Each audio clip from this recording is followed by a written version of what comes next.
It's a common thread in the Fire Emblem series that we have a number of royals, and that's no exception in Fire Emblem Heroes. In the case of Fire Emblem Heroes, we have Prince Alphonse and Princess Sharina. Now, at the beginning, we have to use them. We don't really have many other units, but as time goes on and we summon more characters, they can kind of fall to the wayside because they're these 2-star characters. And to really get them to the point where they're useful takes a lot of resources. So what we want to find out here is when is it worth doing an advanced growth on a unit? And the answer is actually relatively simple. It's all dependent on the strategy that you want to take. So do you want to have a defensive team or an offensive team? Or do you want to focus on debuffs or have a balanced team like you might in a traditional Fire Emblem entry? In my case, I have a major offensive unit, a tank, an archer for those long distance fights, and a second offensive unit, who is my weakest link. That's Grom, and he's the one who gets sacrificed for the sake of the team. Ironically, since he's the one I was always trying to save in Awakening.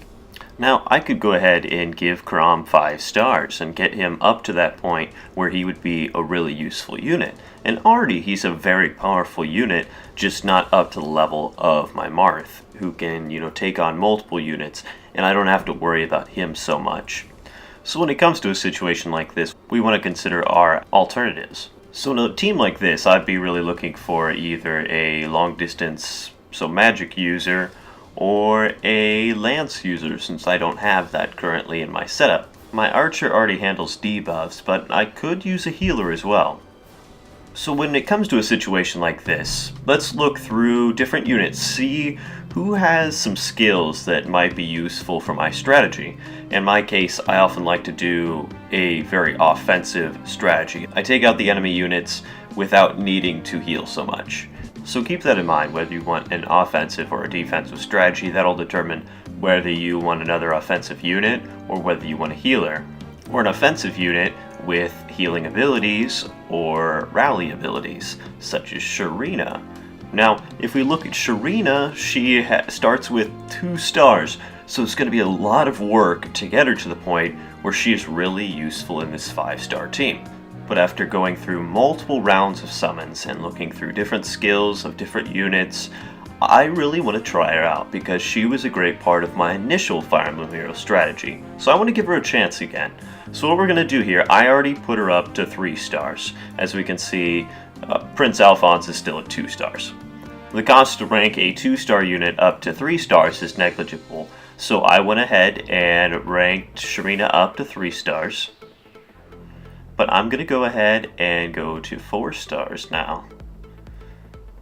But first I have to level her to 20, so that's going to take some resources as well. But I've gone ahead and done that. Now we'll go ahead and unlock her potential for 4 stars. Pretty costly, 2,000 hero feathers. But I want to try it out. So let's go for it. Let's see what we get here. You may well faint away, or my team may well faint away. Here's hoping for the best, Sharina. So to get an idea of what I'm working with here, I'm going to go ahead and level her up to 15, since that's all I can do at this moment.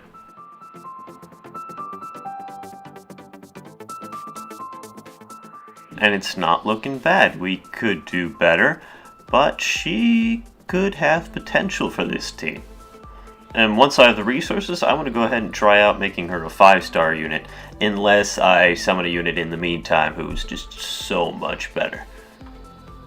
But I really like her skill set. She's got, the +3 speed and rally attack, which can really contribute to the team. I can make a very powerful unit even more powerful.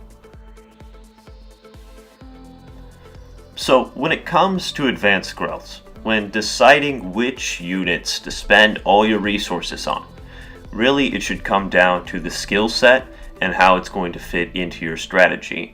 If they're a low star unit and you can cost effectively bring them up to 5 stars, I don't see why not, because you can get some really good units that start off very low rank. And it's a nice alternative to spending months collecting orbs or spending thousands of dollars buying orbs and trying to hit the lottery of which 5-star units you want. I went ahead and bought 3 orbs since I had a Google Play credit, and I've taken advantage of every opportunity to get orbs, so I have quite a few characters at this point, and really, even though I have all these different characters, I still think these lower end characters that we start off with could have a lot of potential later on. So we'll see.